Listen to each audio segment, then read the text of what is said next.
You need to be able to tell that story. What's the vision that you're trying to build? And then this story and this vision have to be compelling enough for people to be able to relate to.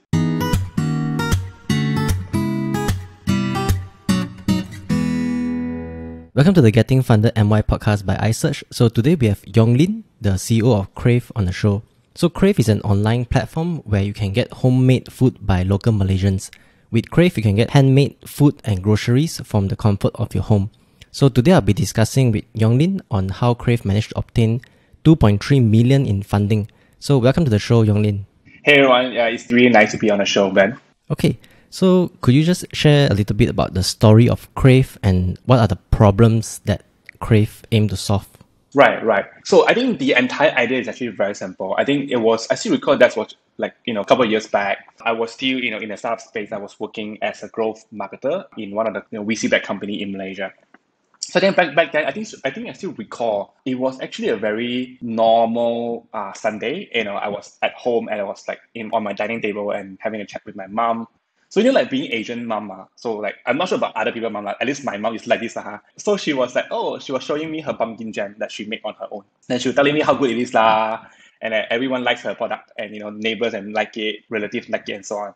So I was like, hey, that being in a startup field for a bit, right? I was like, hey, that looks like a bit of product market fit. And I was like, hey, why don't you actually sell online and try to make some extra income? Because we don't actually come from a very wealthy family. And I think it was about 2 weeks before Chinese New Year back then. So I was like, hey, make some money and we have a better Chinese New Year. And that was the thought. So then she was like, hey, it's not that easy actually. I was like, where can, so easy to sell online these days. So that's what I did was I was trying to sell for her. But I think long story short, it was super difficult. We didn't manage to make it. And that's actually where the inspiration come from. Because if you look into this, right, and then I think little did we know that, 2 or 3 years down the road, the pandemic strikes. And then, something that we envisioned a couple of years back becomes super relevant suddenly. Suddenly people have to sell online because there is no other option. And so suddenly what we envision, and because that's what we essentially see, a few years back, even prior to the pandemic. And that's what we see. But if you look into, the local mom and pops industry, like selling food from home, most people do not realize how huge and how ancient this industry is, because this industry has been here since forever. Actually, if you think about it, prior to Kravve, so Kravve is a platform for people to sell and make it easier for them to sell. So what about before Kravve, right? What about other than Kravve? What is people doing right now? They are actually still selling on social media like Facebook, on WhatsApp, and so on. Now, prior to the social media era, let's say 20 years back, do you think people are still selling the food that they make from home? They do actually. They are actually just cooking it from home, and then they just go out to the roadside and they will open an illegal store on the roadside. And that is how, Malaysia been doing for ages. So, this industry's been here for so long already. But I think what we're trying to do here is actually to make sure that this industry will still be here in the next 5 to 10 years time, because you like it or not, digitalization is sort of inevitable, right? You either go online or you die. It's as simple as that. But if you think about that, going online for most of the local mom and pop stores are not easy actually, because they are generally of some ages, so they are 40 to 60-year-old kind of range.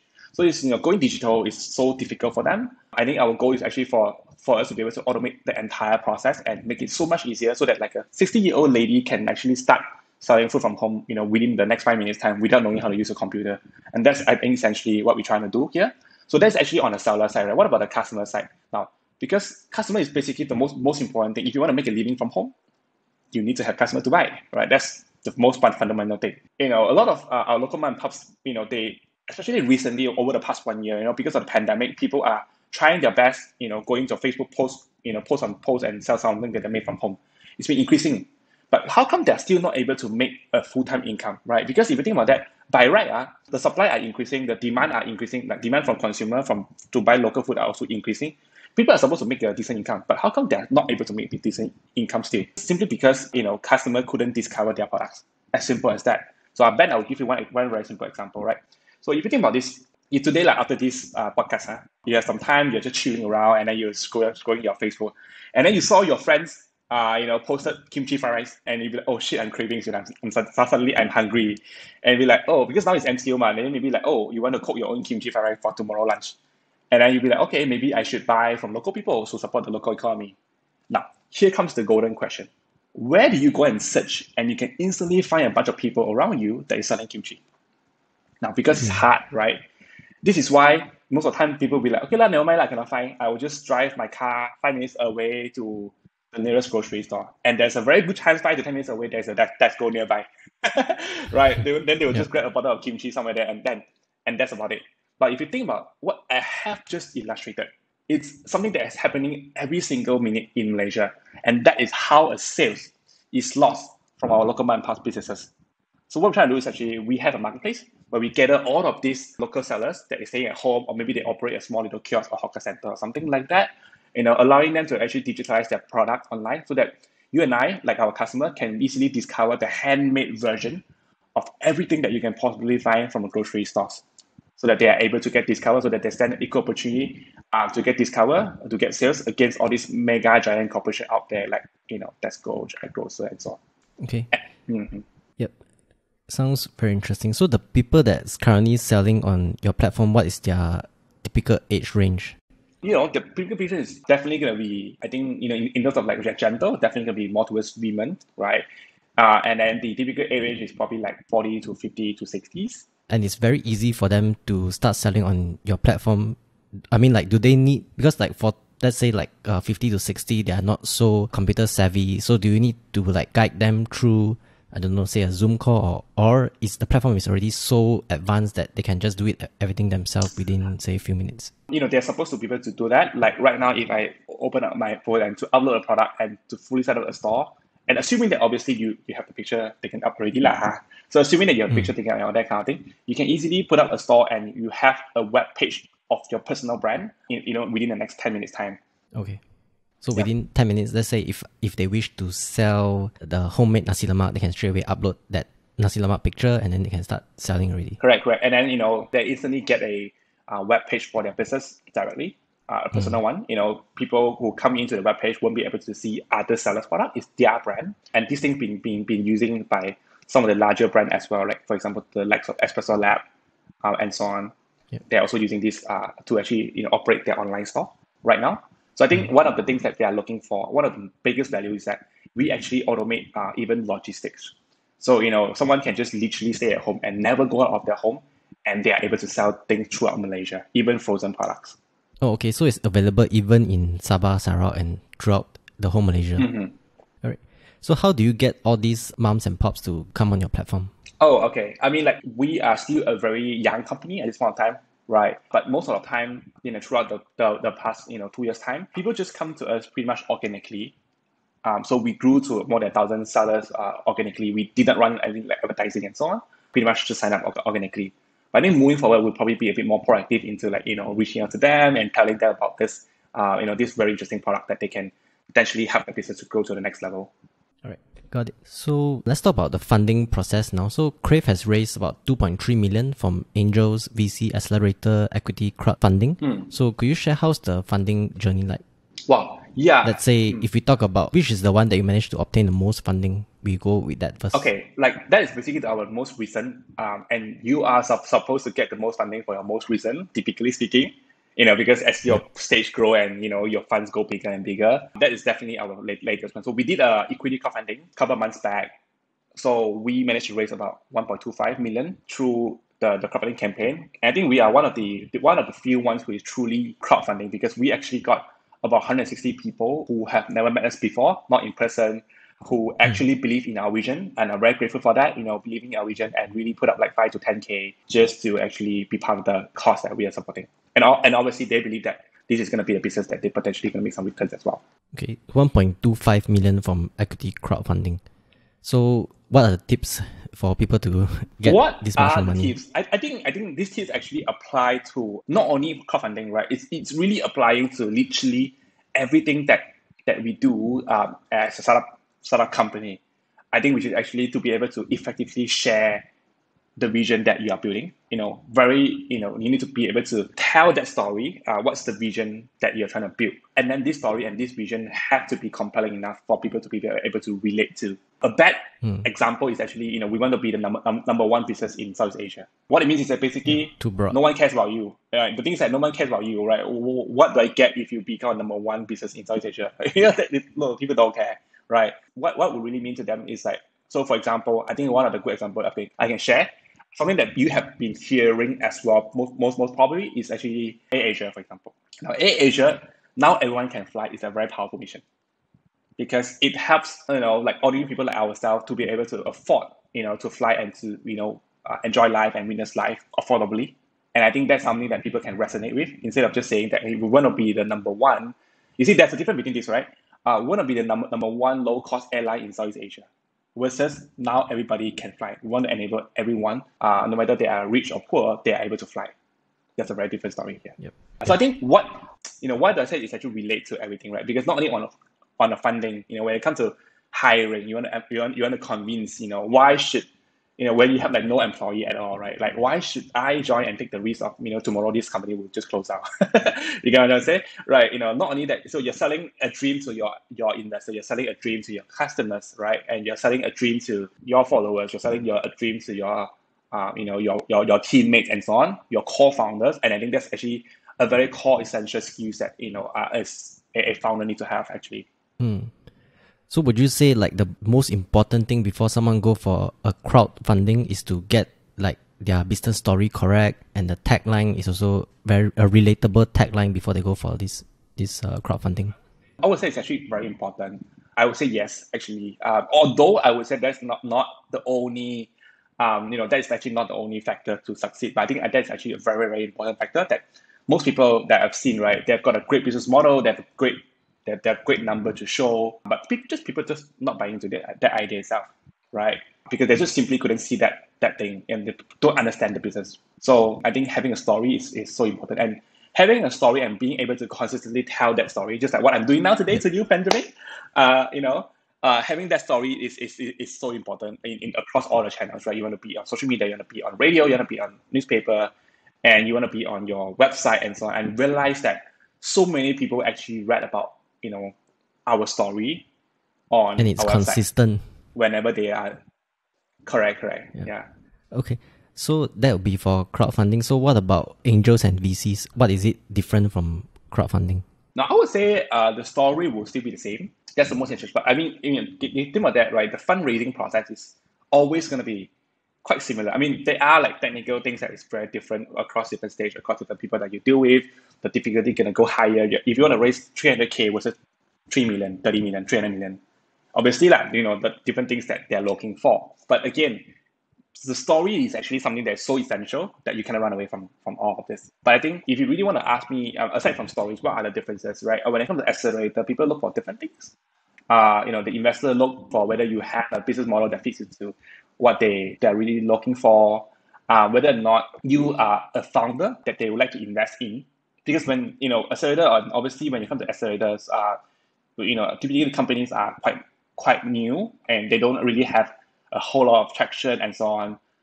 So it's really, they're just investing into how well you can paint to them the future of the business, the prospect of it. And do they believe in what you are saying? And do they believe in whether you are the one who is gonna, and assuming that they believe in the future that you're painting to them. And the next question is that, are you, the founder, the right person to make this, whatever vision that you just painted, a reality? And there are a couple of things that people usually look for, right? Whether you can execute, whether you have the tenacity to do so, whether you can figure out innovative ways and all that kind of stuff. Okay, would you say like VCs and Accelerator, all those, they are more like technical, that they see a more business point of view, whereas crowdfunding, they see more of a story, emotional point of view? I think both way. I would think that, essentially the fundamental is still the same. Because crowdfunding is someone who would be able to see the vision, but would also want to know if I can actually make back the money. If not, that's actually called a donation, right? So that's actually one. But when it comes to VC, and obviously, probably they are going to have a very different opinion towards different things as well. So, we've seen Accelerator, typically, they want to see whether or not this is a big market enough. The current trend that you're trying to build, is it going to be the future trend or is it going to be dying off and so on? So those are the things that slightly more important towards, a professional investor. But I guess it's largely the same too, because we have got a lot of professionals who is also in our crowdfunding campaign, right? We have lawyers, we have ComSec, we have entrepreneurs, we have like overseas investors. And all these people, we have one guy from Saudi Arabia who runs a property company. So we have, people who is a bit more savvy as well, as compared to like really do not know what's going on. So I think actually it's the same, right? If you can nail a equity crowdfunding, you can nail that VC pitching. If you can nail the PG pitching, you can nail the equity crowdfunding. I think fundamentally it's largely the same. Okay. So having raised this 2.3 million in funding, how do you plan to like utilize these funds? Oh, I think we really wanted to be able to, grow more. I think that's obviously, the only answer that I can give you. But in terms of that, it's really to build on the momentum itself. Because one of the things that I've learned when it comes to VC investment is actually on how predictable the model can be. Now, the later stage you are, the more predictable that you need to be. So when we raise our next round, we're probably going to be, pre-A or Series A kind of stage, right? And that's the stage where we have more things to prove. We are required to show more numbers and so on. Now, the idea is that how do we actually show more numbers in a predictable manner? So I think one of the very important lessons that I've learned from our VC investor, so they are actually a Silicon Valley based fund. They now hold a portfolio of about like 1 billion US already. They also invested in guys like Airbnb and Netflix and so on. Now, so this is one of the most important things that I've learned so far. How can you show the investor that you're talking to channels that is working in this following manner?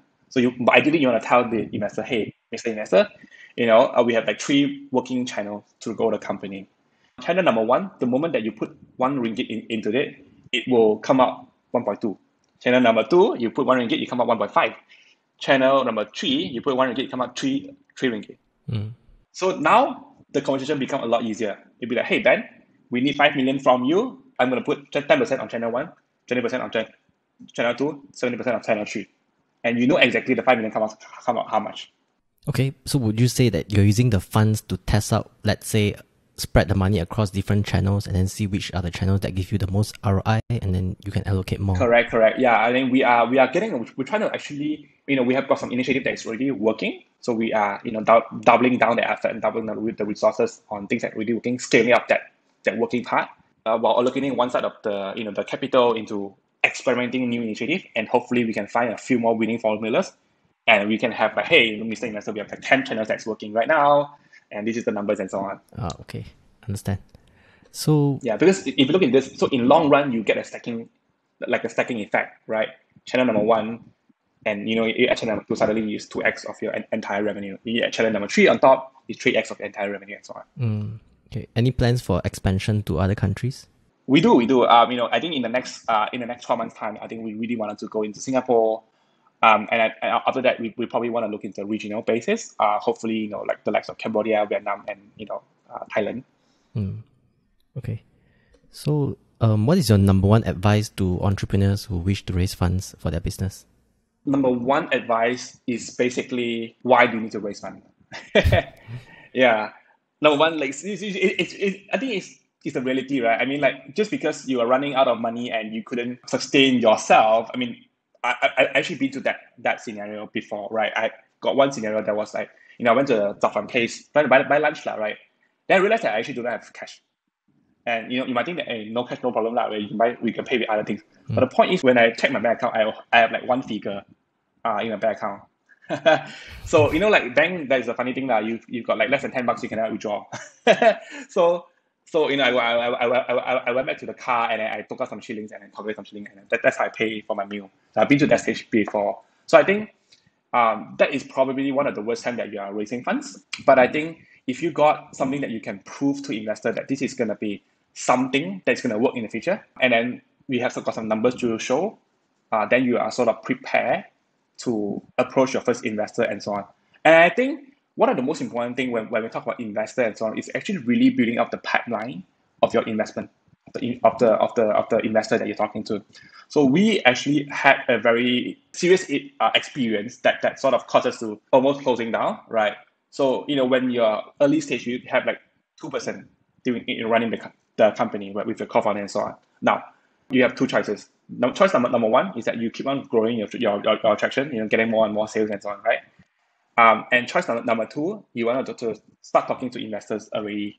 And ideally, you should do 2 at the same time, right? Talk to investor, keep them posted for the next 6 months time, so that when you hit the peak, right? When you hit the peak, we are growing already. That's where your investor already following you, right? You have like 100K traction to 500K. They already see that you have progress. They are already following your progress from 100K to 500K. You think about that as an investor, do you want to invest in them? You would invest if you got the money as an investor. But today, only when you hit 500K, you can talk to this guy. Hey, I hit 500K already. That one a bit difficult because they haven't seen your progress. Like I said, the most important thing is actually to see whether you have executed, you have the ability to execute the idea or not, right? Yep. The progress, for them to see the progress is so important. So plant seeds first, plant as many seeds. Correct. I make a mistake. Yeah. So I make a mistake where, the startup graph, right, is going up and up. So I was like, our runway is 12 months and so on. Like on the month 12, we are reaching the peak already. And that's where I start to talk to investor. And, investor didn't invest, obviously. Now we know that they didn't invest. But then the next month, we run out of funds. So our graph, boom, goes to the bottom. And now you are left with a situation where your graph goes to the bottom, means no investors are going to talk to you anymore. You are not investable at this point in time. And the worst part is that you got no extra money to spend to grow again. Okay, so how do you pull always through? Build the investment pipeline from today onwards. I think we bootstrap again, and then I think we put up some of our income and so on. I think that's about it. I think it's very typical, very cliche answer, but that's how you're gonna do it. Okay, so like let's say the entrepreneur wish to raise funds for first time, haven't raised funds before, and ready to raise funds already. Mm-hmm. So you mentioned that they need to sort of prove some numbers, right? So besides revenue numbers, what other numbers that you think that entrepreneurs need to prove to investors? I think being in Southeast Asia, most of the time people are looking at revenue numbers. So that's actually the reality, right? Unless you actually have, there are two things in investment and so on. Like if you do not have any background, like you are nobody, this is your first startup, or if you have never got a successful startup before, and then you do not have any personal connection with all these investors, like a personal connection with them, revenue numbers is actually one of the things that they're looking at. I think I don't want to like paint a nice little picture and say that kind of stuff, but that's actually very important. That's number one. But if you have been a VC, for example, this one you like somebody who have, so I've seen somebody who been a VC or somebody who had a successful company before, who sold a company prior to that before. Now think about this: who are these people? They already know their previous investor, who have invested in the company before, and they have sold the company. Now what? The investor actually makes some return from investing into this founder's company. If this founder gonna come to you as an investor again, hey, Mr. Investor, I'm thinking to start a new company now. Do you want to invest? You will put your money in without asking, without revenue number, because you know that this guy can do it, right? They have done it before, and you make some returns before from this company. That's number one. Number two, this is a XVC. And obviously, XVC, people always invest in people, and this is why you need to build a relationship, right, to show the progress, so that you build the trust, and trust don't come easy. So, but you have been the VC, and most likely you know other VCs. Most likely your own funds that you previously was in will be also looking into your company, and that is the only two scenarios that I've seen so far that people have raised funds with PowerPoints. It happens a lot, but just not me. And back then I was like, hey, how come it's not so unfair? Like these guys raise fund with PowerPoints, but this investor is asking us to prove revenue and so on. But that's the reality about in the capital world, right? So revenue is still important. You have no escape to it unless you are not in Malaysia, unless you are not in Southeast Asia, unless you are in US, or whatever. The kind of landscape is different. But if you're in Malaysia, you're gonna deal with that kind of expectation most of the time. Okay, so does it mean that you recommend first-time entrepreneurs before they raise funds to bootstrap first? Bootstrap and get some revenue numbers in, then only go for investors? Correct. And then also, unless you, again, this is another relationship game, right? Unless you have like rich uncle and your parents are well off, who can spare you like 50K, 100K, just to, go through the first stage of cycle. I think that's what people call the 3F round, right? Friends, family, and fools who believe in you. With you have no traction, nothing to prove, who actually believe in you. Those are the people that you might want to talk to at the early stage. But of course, this is actually a privilege, right? Because not everyone will have, a rich uncle per se, and so on. But if you do not have that, that is where you need to sort of like try innovative way to work out the numbers. And most people don't know how to do that because a lot of very traditional sales channel need to put money in. Like you want to run ads, you always need to pay ads lah, huh? You want to do everything, it needs money. Like you want to influencer marketing and so on, you need money and so on. But I think there are still a lot of ways, depending on your business, to really grow without spending too much of money. Yeah, maybe having a referral campaign, maybe giving out free T-shirts for people to sign up a newsletter, and think about a way of how do you sell your products through newsletter and so on, and so on, and this kind of stuff. And having one of these channels actually established, right, will help you to strengthen your case a lot. So at least to show that, hey, this guy is not just doing the talking, and it instantly separate you from like 99% of other people outside. Yeah, I mean, and now also another good free method that I'm seeing is that people are utilizing Facebook groups. Yeah. That's also free. Yeah, correct. I mean, there are a lot of sort of free in a sense, but it's just a matter of how you adapt into, your current business model and all that kind of stuff, actually. Yeah, but I think if you think about that, depending on what kind of startup you are working on, right? If you're working on like a software company, like a software, maybe like an email marketing software company or whatever that might be, call people, right? One by one, approach them, I'll call to every single company. And that don't cost you money. And phone bills is memang already got, right? You memang need to use your phone anyways. And most of the time people are using postpaid recently. It's unlimited and so on. Yeah. So just call people, and then maybe the question is that how do I find their phone numbers? Go on LinkedIn and these kind of places. You'll be able to find.